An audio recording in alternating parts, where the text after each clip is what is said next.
It could be another day, maybe more, before all the votes are counted in Maricopa County, so it's still too close to call in some races, like the Republican race for Maricopa County Sheriff. Still, there's a lot to learn as parties and candidates regroup ahead of the November elections. The big news, turnout. Republican voters showed up in force, but Democratic voter turnout far exceeded anything they had managed before.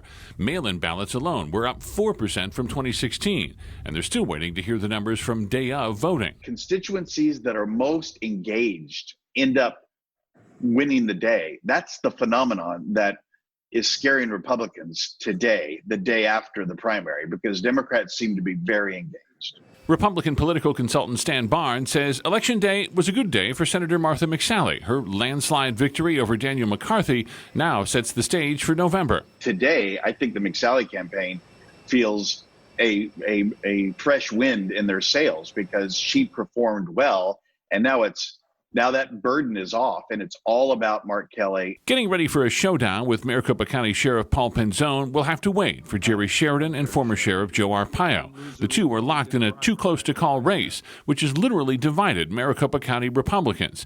East Valley residents voting mostly for Sheridan, West Valley residents choosing Arpaio. If Joe Arpaio, after all the counting is done, ends up the nominee, I think you'll hear champagne corks popping at the Penzone re-elect campaign. For the Democratic and Republican parties, post-election victories quickly evolved to day-after course corrections. We're learning where turnout might not be what we expect and where we need to do a little bit more work. And building on what works. What we're seeing is that the virtual environment is the great equalizer for our rural counties. The race is on.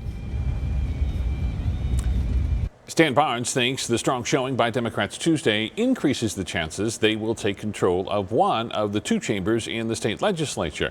And that would have a profound impact on the budget and education policy, which at the moment are currently decided solely by Republicans. New image